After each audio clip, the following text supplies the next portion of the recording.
നമസ്കാരം, എല്ലാവർക്കും competitive exam കോർണറിന്റെ പുതിയൊരു വീഡിയോയിലേക്ക് സുസ്വാഗതം.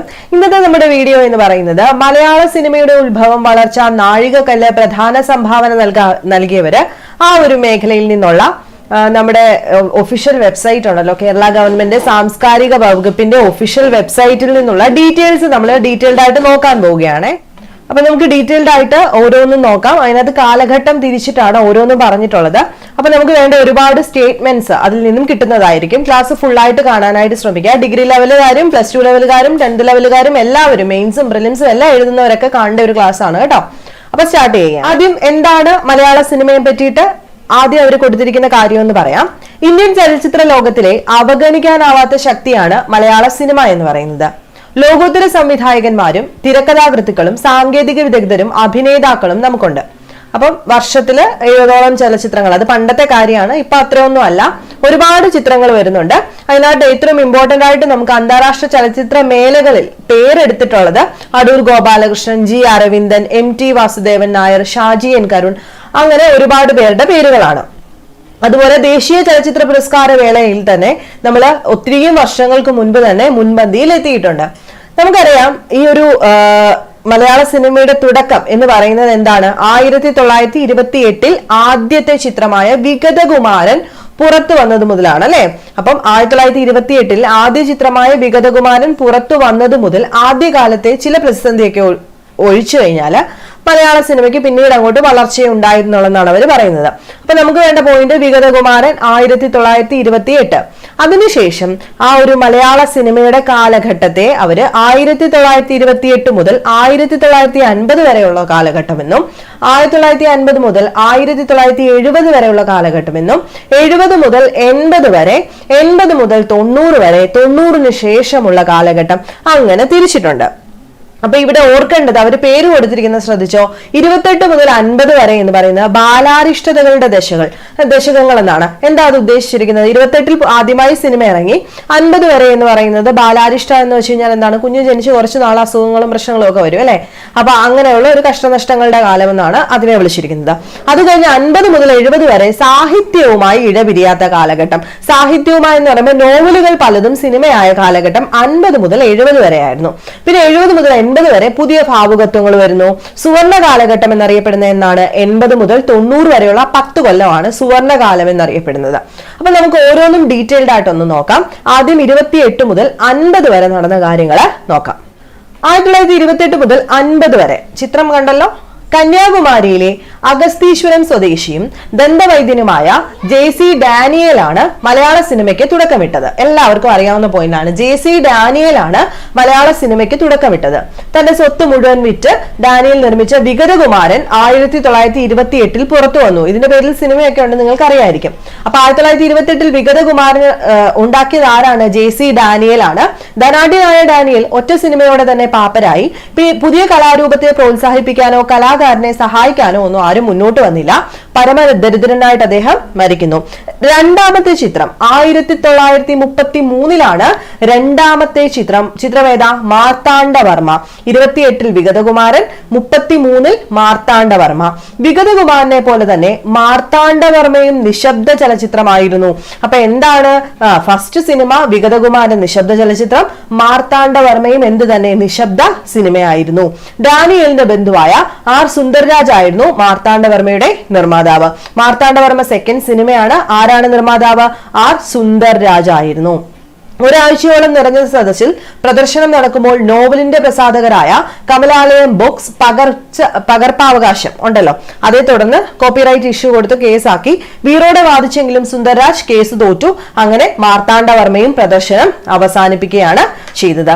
സിനിമാ മോഹികളായ ഒരു സംഘം യുവാക്കളുടെ കാർമ്മികത്വത്തിൽ Madras Malayali association, Salem modern theatres ആണ് ആദ്യ ശബ്ദ ചലച്ചിത്രം. ഏതാ ശബ്ദ ചലച്ചിത്രം? ബാലനാണ് അല്ലെ. ആരാ ഉണ്ടാക്കിയെന്ന് നോക്കാം. സിനിമാ മോഹികളായ ഒരു സംഘം യുവാക്കളുടെ കാർമ്മികത്വത്തിൽ Madras Malayali association, Salem modern theatres, പഠിച്ചു വെക്കുക. ആദ്യ ശബ്ദ ചലച്ചിത്രം ബാലൻ നിർമ്മിക്കുന്നു. നൊട്ടാണി എന്ന പാഴ്സി ആയിരുന്നു സംവിധാനം. നൊട്ടാണി ഉണ്ട്, നെട്ടാണി എന്നും പറയുന്നുണ്ട് കേട്ടോ. പാഴ്സി, അദ്ദേഹം ഒരു പാഴ്സി ആയിരുന്നു. അദ്ദേഹമായിരുന്നു ആരുടെ സംവിധായകൻ? ബാലന്റെ. 38 ഈ ചിത്രം പുറത്തു വരുന്നത്. അപ്പൊ മൂന്നാമത്തെ ചിത്രം ഏതാ? ബാലനാണ്. ആദ്യത്തെ ശബ്ദ ചിത്രമാണ് ബാലൻ എന്ന് പറയുന്നത്. 38 പുറത്തു വന്നു. അതായത് 28 ആദ്യത്തെ ചിത്രം. ദെൻ ബാലന്റെ വിജയത്തെ തുടർന്നിട്ട് മോഡേൺ തിയേറ്റേഴ്സ് പിൻകാലത്ത് ഒരുപാട് സിനിമ നിർമ്മിക്കുകയുണ്ടായി. ആദ്യകാല സിനിമാ പ്രവർത്തകരെല്ലാം തന്നെ നാടക രംഗത്തു നിന്ന് വന്നവരായിരുന്നു. ഇതൊക്കെ നമുക്ക് അറിയാം. അപ്പൊ ഈ വർഷം ഒന്ന് നോക്കണേ. 1940 ജ്ഞാനാംബിക, 1941 പ്രഹ്ലാദ എന്നിങ്ങനെ തുടർച്ചയായി സിനിമകൾ പുറത്തിറങ്ങിയെങ്കിലും പിന്നീട് കുറെ നാള് സിനിമാ മേഖല നിശ്ചലമായി കിടക്കുകയാണ്. അപ്പൊ 40 ജ്ഞാനാംബിക, 41 പ്രഹ്ലാദ. ഓക്കെ അല്ലേ? അങ്ങനെ ഇരിക്കുമ്പം പ്രഹ്ലാദയിലൂടെയാണ് പിന്നീട് നമുക്ക് സുബ്രഹ്മണ്യം പ്രൊഡക്ഷൻ ഒക്കെ നിങ്ങൾ കേട്ടിട്ടില്ലേ? ആ ഒരു പ്രഹ്ലാദയിലൂടെയാണ് മലയാള സിനിമാ വ്യവസായത്തിലെ നെടുന്തൂണായി മാറിയ സുബ്രഹ്മണ്യം ഈ രംഗത്തേക്ക് ചുവടുവെച്ചത്. ശേഷം 1948 നിർമ്മല പുറത്തു വന്നു. പിന്നണി ഗാനം എന്ന സാങ്കേതിക വിദ്യ ആദ്യമായിട്ട് വരുന്നത് നിർമ്മല എന്ന് പറയുന്ന 1948 ചിത്രത്തിലൂടെയാണ്. ശേഷം 49 കുഞ്ചാക്കോയും കൂട്ടുകാരും ചേർന്ന് ആലപ്പുഴയിൽ ഉദയ സ്റ്റുഡിയോ സ്ഥാപിച്ചു. 49 ഇതോടെ കൂടുതൽ സിനിമകൾ നിർമ്മിക്കാനായിട്ട് തുടങ്ങി. അപ്പൊ എക്സ്പ്ലനേഷൻ ഒക്കെ നമുക്ക് ഒരുപാടുണ്ട് ഇതിന്റെയൊക്കെ. ഇപ്പൊ ഇതിനകത്ത് പറയുന്ന പോയിന്റ്സ് നിങ്ങൾ കൃത്യമായിട്ട് നോക്കി വെക്കുക. ഓക്കെ അല്ലേ? നെക്സ്റ്റ് അത് കാണുന്നത് ചെമ്മീനാണെന്ന് എല്ലാവർക്കും അറിയാം. സാഹിത്യവുമായി ഇഴപിരിയാത്ത കാലഘട്ടം 50 മുതൽ 70 വരെ. കുഞ്ചാക്കോ ആലപ്പുഴയിൽ സ്ഥാപിച്ച ഉദയ സ്റ്റുഡിയോ, സുബ്രഹ്മണ്യം തിരുവനന്തപുരത്ത് നേമത്ത് സ്ഥാപിച്ച മേരിലാൻഡ് എന്നിവ സജീവമായതോടെ വർഷം ഒരു സിനിമ എന്ന പതിവ് മാറുകയും 50 6 സിനിമ പുറത്തു വരികയും ചെയ്തു. ആദ്യ ശബ്ദചിത്രമായ ബാലന്റെ ഇതിവൃത്തമായ രണ്ടാനമ്മയുടെ ക്രൂരതകൾ തന്നെയായിരുന്നു മിക്ക സിനിമകളും ആവർത്തിച്ചിരുന്നത്. അപ്പൊ രണ്ടാനമ്മയുടെ ക്രൂരത എവിടെയുണ്ട്? ആദ്യത്തെ ശബ്ദചിത്രമായ ബാലനിലുണ്ട്. അപ്പൊ ഒരു കാര്യം ഇവിടെ ഓർത്തു വെക്കുക, കുഞ്ചാക്കോ എവിടെയാ സ്ഥാപിച്ചത്? ഉദയ സ്റ്റുഡിയോ ആലപ്പുഴയിലും. സുബ്രഹ്മണ്യം എവിടെയാ സ്ഥാപിച്ചത്? തിരുവനന്തപുരം നേമത്ത്. സുബ്രഹ്മണ്യന്റെ ഏതാ? മെരിലാൻഡ്. നിങ്ങൾക്ക് എല്ലാവർക്കും അറിയാതെ. പിന്നെ നോക്കുക, തമിഴിൽ വിജയം വരിച്ച സിനിമകൾ അപ്പടി പകർത്താനും പുരാണ കഥകൾ സിനിമയാക്കാനും ഒക്കെ ശ്രമം നടന്നു. തമിഴിൽ നിന്നും സംവിധായകന്മാരും സാങ്കേതിക പ്രവർത്തകരും മലയാള സിനിമയിലേക്ക് ഒരുപാടെത്തി. 51 ജീവിത നൗക ചോദ്യമായിരുന്നു. 51 ജീവിത നൗക എന്ന് പറയുന്ന സിനിമ വന്നത്. 1951 ജീവിത നൗക. ബാലന്റെ കഥാകൃത്ത് മുതുകുളം രാഘവൻ പിള്ള രചിച്ച് കെ വേമ്പ് സംവിധാനം ചെയ്ത ജീവിത നൗകയിൽ തിക്കുറിശി സുകുമാരൻ നായരായിരുന്നു നായകൻ. നെടുങ്കൻ സംഭാഷണങ്ങളും അതിവൈകാരികത നിറഞ്ഞ കഥാസന്ദർഭങ്ങളും ജനത്തിന് ബോധിച്ചതോടെ മലയാളത്തിലെ ആദ്യത്തെ സൂപ്പർ ഹിറ്റ് സിനിമയായത് ജീവിത നൗകയാണ്. പഠിച്ചു വെക്കുക. മലയാള സിനിമയ്ക്ക് വാണിജ്യ അടിത്തറ നൽകിയ സിനിമ എന്ന പ്രത്യേകതയും ജീവിത നൗകയ്ക്കുണ്ട്. 51 ഓർക്കുക. ആരാണ് കഥാകൃത്ത് ഓർക്കുക, ആരാണ് സംവിധായകൻ, ആരായിരുന്നു നായകൻ, ഓർത്തു വെച്ചേക്കാം. 50കളിൽ മലയാള സാഹിത്യ രംഗത്തുണ്ടായ ഉണർവ് സിനിമയിലും പ്രതിഫലിച്ചു. ചെറുപ്പക്കാരും പ്രതിഭാശാലികളുമായ നിരവധി എഴുത്തുകാർ സിനിമയുമായി സഹകരിച്ചു. ചന്ദ്ര താര പ്രൊഡക്ഷൻസ് എന്ന പ്രശസ്ത നിർമ്മാണ കമ്പനിയുടെ സാരഥി ടി കെ പരീക്കുട്ടി ഒരു സംഘം പ്രതിഭാശാലികളെ ഒന്നിപ്പിച്ച് സിനിമയിൽ സഹകരിപ്പിച്ചു. മലയാളത്തിന്റെ മണ്ണിനോട് ബന്ധമുള്ള ആദ്യ ചിത്രം ഏതാ? നീലക്കുയിലാണ്. ഏതാ വർഷം? 54. അതുപോലെ ഉറൂബിന്റെ കഥയെ അവലംബിച്ച് രാമു കാര്യാട്ടും പി ഭാസ്കരനും ചേർന്ന് സംവിധാനം ചെയ്ത നീലക്കുയിലാണ് മലയാളത്തിലെ ആദ്യത്തെ യാഥാർത്ഥ്യ ബോധമുള്ള സിനിമ. പഠിച്ചു വെക്കുക. നീലക്കുയിൽ 1954. ഉറൂബിന്റെ കഥയെ അവലംബിച്ചിട്ട് ആരാ എഴുതിയത്? രാമു കാര്യാട്ട്. അതായത് ഉറൂബിന്റെ കഥ രാമു കാര്യാട്ടും പി ഭാസ്കരനുമാണ് സംവിധായകൻ. അപ്പൊ അവര് ചെയ്ത ആ ഒരു നീലക്കുയിൽ എന്ന് പറയുന്ന ആ ഒരു സിനിമ ആദ്യത്തെ യാഥാർത്ഥ്യ ബോധമുള്ള സിനിമ എന്ന് അറിയപ്പെടുന്നു. രാഷ്ട്രപതിയുടെ വെള്ളി മെഡൽ നേടിയ ആദ്യ സിനിമ എന്ന ഖ്യാതിയും ദേശീയ തലത്തിൽ മലയാളത്തിന് മേൽവിലാസമുണ്ടാക്കിയ ചിത്രം എന്ന ഖ്യാതിയും നീലക്കുയിലിനുണ്ട്. ഇമ്പോർട്ടന്റ് ആയിട്ട് ചോദ്യമാണ്. നീലക്കുയിലും ജീവിത നൗകയും രണ്ടും വളരെ ഇമ്പോർട്ടന്റ് ആണ്. 50നും 70നും ഇടയ്ക്ക് നടന്ന 2 സിനിമകൾ. ഇതോടെ സാഹിത്യകൃതികൾ സിനിമയാക്കുന്ന പ്രവണത വർദ്ധിക്കുന്നു. പാടാത്ത പൈങ്കിളി വർഷം 1957, രണ്ടിടങ്ങഴി 58, മുടിയനായ പുത്രൻ 61, പുതിയ ആകാശം പുതിയ ഭൂമി 63, ഓടയിൽ നിന്ന് 65 തുടങ്ങിയ നിരവധി ചിത്രങ്ങളിലൂടെ സാഹിത്യവും സിനിമയും കൈകോർത്തു. വർഷം വളരെയധികം ഇമ്പോർട്ടന്റ് ആണ്. പാടാത്ത പൈങ്കിളി 57, രണ്ടിടങ്ങഴി 58, മുടിയനായ പുത്രൻ 61, പുതിയ ആകാശം പുതിയ ഭൂമി 63, ഓടയിൽ നിന്ന് 65. ഇതെല്ലാം തന്നെ എന്താ? നോവല് സിനിമയായി മാറിയതാണ്. അപ്പൊ റിലീസ് ചെയ്ത സമയത്ത് ഒട്ടും ശ്രദ്ധിക്കപ്പെടാത്ത എന്നാൽ പിൻകാലത്ത് മലയാള സിനിമയിലെ ആദ്യത്തെ റിയലിസ്റ്റിക് സിനിമ എന്ന് വാഴ്ത്തപ്പെട്ട ന്യൂസ് പേപ്പർ ബോയ് 55 എന്നാണ്. ഒന്നുകൂടെ പറയാം, ശ്രദ്ധിച്ചില്ല ആദ്യം. പിന്നീട് റിയലിസ്റ്റിക്, ആദ്യത്തെ മലയാള റിയലിസ്റ്റിക് സിനിമ എന്ന് അറിയപ്പെടുന്ന ആരാ? ന്യൂസ് പേപ്പർ ബോയ് ആണ്. വർഷം 1955 ആണ് കേട്ടോ. 50കളുടെ തുടക്കത്തോടെ തന്നെ ഒരു സംഘം ചെറുപ്പക്കാർ സിനിമാഭിനയ രംഗത്ത് എത്തിയിട്ടുണ്ടായിരുന്നു. സത്യൻ, പ്രേം നസീർ എന്നീ നിത്യഹരിത നായകന്മാർ രംഗം കീഴടക്കി തുടങ്ങുന്നു. 50കളുടെ അവസാനത്തോടെ സത്യൻ, നസീർ, ഷീല, ശാരദ, ഉമ്മർ, PJ ആന്റണി, കൊട്ടാരക്കര ശ്രീധരൻ നായർ, അടൂർ ഭാസി, ബഹദൂർ തുടങ്ങിയ ഒരു വലിയ സംഘം മലയാള സിനിമയിൽ നിർണായകമാകുന്നു. 61-ൽ ആദ്യ കളർ സിനിമയായ കണ്ടം വെച്ച കോട്ട്, അത് പഠിച്ചു വെക്കുക. ആദ്യത്തെ കളർ സിനിമ ഏതാ? കണ്ടം വെച്ച കോട്ട്. ഏത് വർഷം? 1961-ലാണ് റിലീസ് ചെയ്യുന്നത്. മലയാള സിനിമയിൽ അണിയറയിൽ താരോദയമുണ്ടായ കാലഘട്ടം കൂടിയാണ് ഈ ഒരു കാലഘട്ടം. ഏത്? 50-70. വയലാ ദേവരാജൻ സഖ്യം, ബാബുരാജ്, കെ രാഘവൻ, MT വാസുദേവൻ നായർ. മുറപ്പെണ്ണ് ഏത് വർഷ? 65-ലാണ്. യേശുദാസ് കാൽപ്പാടുകൾ 1961 ആണ്. ONV കുറുപ്പ് കാലം മാറുന്നു 1955 തുടങ്ങി ഒട്ടേറെ പ്രതിഭാധനന്മാർ മലയാള സിനിമയെ ധന്യമാക്കി മാറ്റുന്നു. P. Bhaskaran, Ramu Kariat, A. Vincent തുടങ്ങിയ ഭേദപ്പെട്ട ചിത്രങ്ങൾ അണിയിച്ചൊരുക്കി. K. Sethumadhavan, Sasikumar, M. Krishnan Nair, P. Subrahmanyam, Kunchacko ഇവരെല്ലാം തന്നെ പ്രൊഡ്യൂസേഴ്സ് ആയി മാറുന്നു. അങ്ങനെ 65-ല് ദക്ഷിണേന്ത്യ ഒന്നാകെ ഹരം പകർന്നുകൊണ്ട് രാമു കാര്യാട്ട് സംവിധാനം ചെയ്ത ചെമ്മീൻ പുറത്തു വരുന്നു. രാമു കാര്യാട്ടിന്റെ ചെമ്മീൻ 65-ലാണ് കേട്ടോ. 65-ലാണ്. ദേശീയ തലത്തിൽ മികച്ച സിനിമയ്ക്കുള്ള രാഷ്ട്രപതിയുടെ സ്വർണ്ണ മെഡൽ നേടുന്ന ആദ്യ ദക്ഷിണേന്ത്യൻ ചിത്രമേതാ? ചെമ്മീനാണ്. ദേശീയ തലത്തിൽ മികച്ച സിനിമയ്ക്കുള്ള രാഷ്ട്രപതിയുടെ സ്വർണ്ണ മെഡൽ നേടുന്ന ആദ്യ സൗത്ത് ഇന്ത്യൻ സിനിമ ചെമ്മീനാണ്. മലയാള സിനിമയ്ക്ക് അന്താരാഷ്ട്ര പ്രശസ്തി നേടിക്കൊടുത്തത് ഈ ഒരു ചെമ്മീനാണ്. ഫ്രഞ്ച് ഛായാഗ്രാഹകൻ മാർക്കസ് ബർട്ട്ലി, ഇന്ത്യയിലെ മികച്ച സാങ്കേതിക വിദഗ്ധർ, ഗായകർ, എഡിറ്റർ എന്നിങ്ങനെ അങ്ങേയറ്റം പ്രൊഫഷണലുകളായ ഒരു വൻ സംഘത്തെ അണിനിരത്തിയാണ് കാര്യാട്ട് ചെമ്മീൻ ഒരുക്കിയത്. ചെമ്മീൻ ഇന്ത്യൻ സിനിമയിൽ തന്നെ ഒരു വലിയ സംഭവമായിരുന്നു. അപ്പൊ വളരെ ഇമ്പോർട്ടന്റ് ആയിട്ടുള്ള റിപ്പീറ്റഡ് ചോദ്യമാണ് ഇപ്പൊ പറഞ്ഞത്. ഈ ഒരു സെക്ഷനിൽ നമ്മൾ പറഞ്ഞ എല്ലാ കാര്യങ്ങളും ഇമ്പോർട്ടന്റ് ആണ് കേട്ടോ. അതുപോലെ 1969 മുതൽ കേരള സർക്കാർ മലയാള സിനിമയ്ക്ക് അവാർഡ് ഏർപ്പെടുത്തി. 69 മുതലാണ് കേരള സർക്കാരിന്റെ മലയാള സിനിമ അവാർഡുകൾ സ്റ്റാർട്ട് ചെയ്യുന്നത്. കുമാരസംഭവം ആദ്യത്തെ മികച്ച സിനിമ. വിൻസെന്റ് ഏത് ചിത്രം? നദി എന്ന് പറയുന്ന ചിത്രത്തിന് മികച്ച സംവിധായകൻ വിൻസെന്റ് ആവുന്നു. സത്യനാണ് നടൻ. കടൽപ്പാലം. കള്ളിച്ചെല്ലമ്മ എന്ന ചിത്രത്തിൽ ഷീലയ്ക്ക് മികച്ച നടി എന്നിങ്ങനെ അവാർഡുകൾ കിട്ടി. അപ്പം ഓർത്തു വെച്ചേക്ക, 69 മുതൽ കേരള സർക്കാർ മലയാള സിനിമയ്ക്ക് അവാർഡ് ഏർപ്പെടുത്തി. അതാണ് 50 മുതൽ 70 വരെയുള്ള കാലഘട്ടത്തിൽ ഇമ്പോർട്ടന്റ് ആയിട്ടുള്ള കാര്യങ്ങൾ. നെക്സ്റ്റ് നോക്കാലോ. ദെൻ പുതിയ ഭാവുകത്വ കാലം എന്ന് പറയുന്ന ഒരു പോയിന്റിലാണ് അവിടെ തുടങ്ങുന്നത്. 70 മുതൽ 80 വരെയുള്ള 10 വർഷമാണ് പറയുന്നത് കേട്ടോ. ലോകത്തിലെ മികച്ച സിനിമകൾ കാണാനും ചലച്ചിത്ര മേളകളിൽ പങ്കെടുക്കാനും ഫിലിം ഇൻസ്റ്റിറ്റ്യൂട്ടുകളിൽ പഠിക്കാനും ഒക്കെ അവസരം ലഭിച്ച ഒരു സംഘം യുവാക്കൾ മലയാള സിനിമയിൽ സജീവമായ കാലഘട്ടമായിരുന്നു 70 മുതൽ 80 വരെ. 60കളുടെ രണ്ടാം പകുതി, അതായത് 65-ൽ അടൂർ ഗോപാലകൃഷ്ണന്റെ നേതൃത്വത്തില് ചിത്രലേഖ ഫിലിം സൊസൈറ്റി രൂപം കൊണ്ടു. പഠിച്ചു വെക്കുക, 1965-ൽ അടൂർ ഗോപാലകൃഷ്ണന്റെ നേതൃത്വത്തിൽ ചിത്രലേഖ ഫിലിം സൊസൈറ്റി രൂപം കൊണ്ടു. ക്രമേണ മികച്ച സിനിമകൾ പ്രദർശിപ്പിക്കാനും അവയെക്കുറിച്ച് ചർച്ച ചെയ്യാനും ഒരു വേദി എന്ന നിലയ്ക്ക് ഫിലിം സൊസൈറ്റികൾ കേരളത്തിലെ നഗരങ്ങളിലൊക്കെ വ്യാപിച്ചു. ഈ നവോന്മേഷത്തിന്റെ പശ്ചാത്തലത്തിലാണ് 70കളുടെ തുടക്കത്തിൽ മലയാള സിനിമയ്ക്ക് പുതിയൊരു ഭാവുകത്വം തുറന്നത്. അപ്പൊ ഒരുപാട് പേര് പഠിച്ചിട്ടൊക്കെ വന്നു, ഫിലിം സൊസൈറ്റി ഒക്കെ ഉണ്ടായി, അപ്പൊ പുതിയൊരു ഉണർവുണ്ടായി.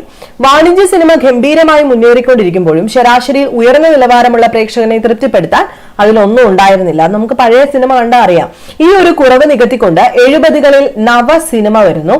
72-ൽ മലയാളിയെ ഞെട്ടിച്ചുകൊണ്ട് അടൂരിന്റെ സ്വയംവരം ചോദ്യം വന്നിട്ടുണ്ട്. 1972-ലാണ് അടൂർ ഗോപാലകൃഷ്ണന്റെ സ്വയംവരം എന്ന് പറയുന്ന ചിത്രം പുറത്തു വരുന്നത്. മുഖ്യധാരയിൽ നിന്നും ഇത്രത്തോളം അകന്നു നിൽക്കുന്ന ഒരു ചലച്ചിത്രം പ്രേക്ഷകന് ആദ്യ അനുഭവമായിരുന്നു. ദേശീയ തലത്തിൽ മികച്ച ചിത്രം, മികച്ച സംവിധായകൻ, മികച്ച നടിയായി ശാരദ, മികച്ച ഛായാഗ്രാഹകൻ മങ്കട രവികുമാർ എന്നിങ്ങനെ അവാർഡുകൾ സ്വയംവരം ഏറ്റുവാങ്ങി. അപ്പൊ 72-ൽ സ്വയംവരം ആരാണ് സംവിധായകൻ? അടൂരിന്റെ ആയിരുന്നു അല്ലെ.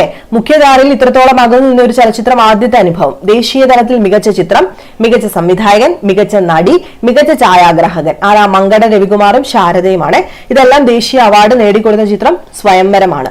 അതുപോലെ തിരക്കഥാകൃത്ത് കൂടി പ്രതിഭ തെളിയിച്ച പ്രശസ്ത സാഹിത്യകാരൻ MT വാസുദേവൻ നായർ സംവിധാനം ചെയ്ത് നിർമ്മിച്ച നിർമാല്യം മികച്ച സിനിമയ്ക്കുള്ള ദേശീയ അവാർഡ് നേടി. നിർമാല്യം ആരുടെയാ?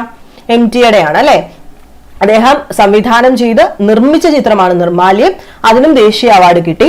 നിർമാല്യത്തിലെ നായകൻ PJ ആന്റണി മികച്ച നടനുള്ള ഭരത് അവാർഡ് ആദ്യമായി നേടിയ മലയാളിയാണ്. ചോദ്യമാണ്, PJ ആന്റണി ഏത് ചിത്രത്തിലാ? നിർമാല്യത്തിലാണ് അല്ലെ. മികച്ച നടനുള്ള ഭരത് അവാർഡ് നേടിയ ആദ്യ മലയാളി ആരാ?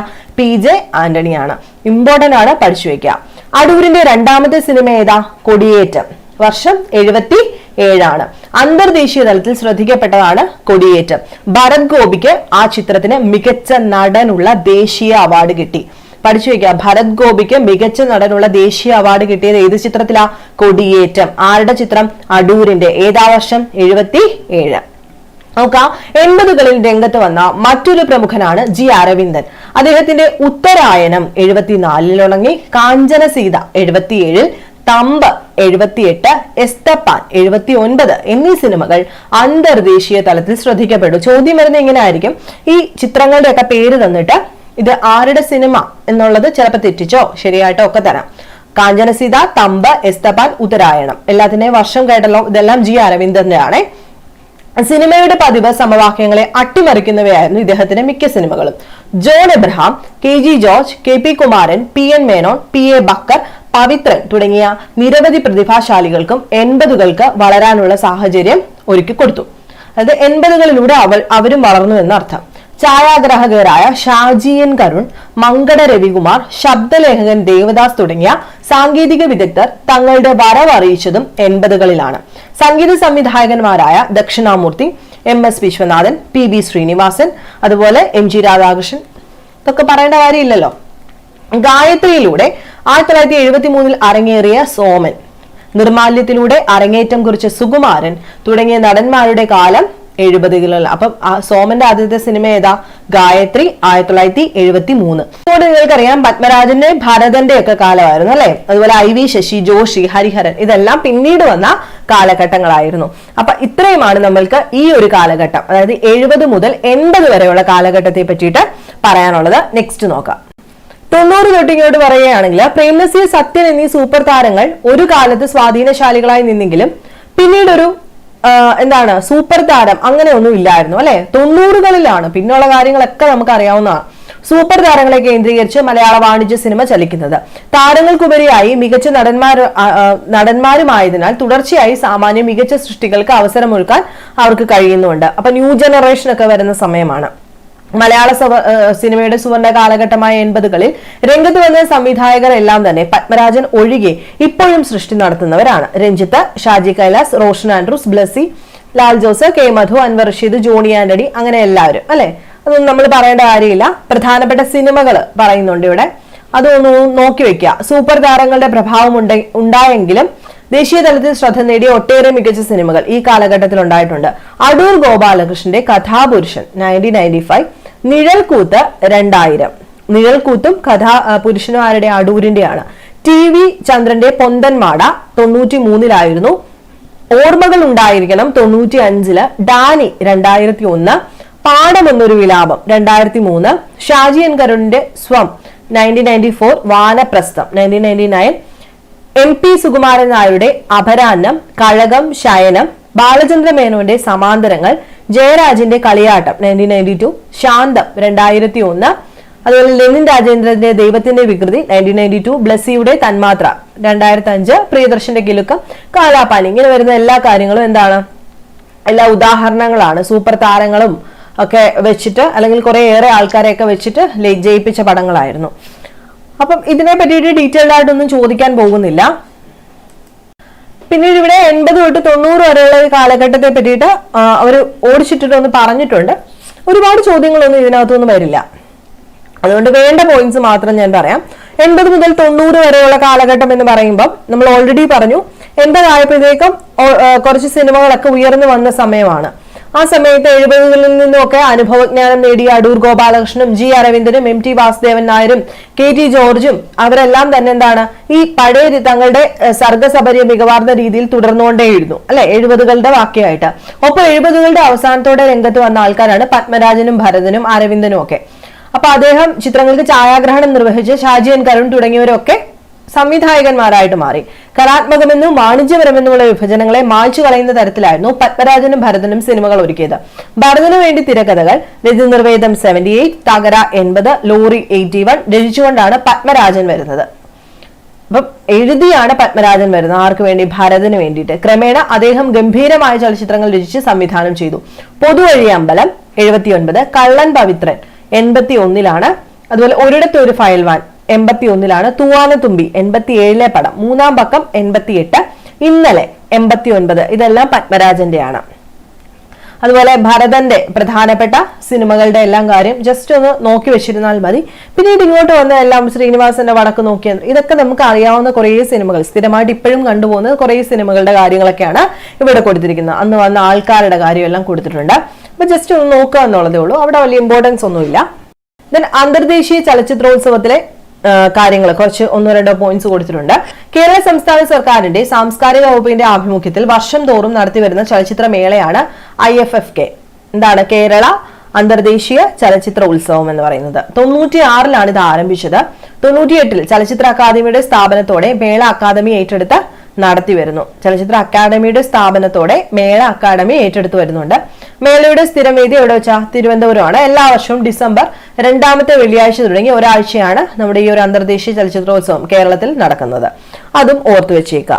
അന്തർദേശീയ ഡോക്യുമെന്ററി ഹ്രസ്വചിത്രമേള കേരള സംസ്ഥാന സർക്കാരിന്റെ സാംസ്കാരിക വകുപ്പിന്റെ ആഭിമുഖ്യത്തിൽ വർഷം തോറും നടത്തി വരുന്ന ഹ്രസ്വചിത്രമേളയാണ് അന്തർദേശീയ ഡോക്യുമെന്ററി ഹ്രസ്വചിത്രമേള കേരളം. അപ്പൊ 2 രീതിയിലാണ് നടത്തുന്നത്. അന്തർദേശീയ ചലച്ചിത്രോത്സവം ഉണ്ട്, ഹ്രസ്വ ഡോക്യുമെന്ററി, അന്തർദേശീയ ഡോക്യുമെന്ററി ഹ്രസ്വചിത്രമേള 2 എല്ലാ വർഷവും നടത്തി വരുന്നുണ്ട്.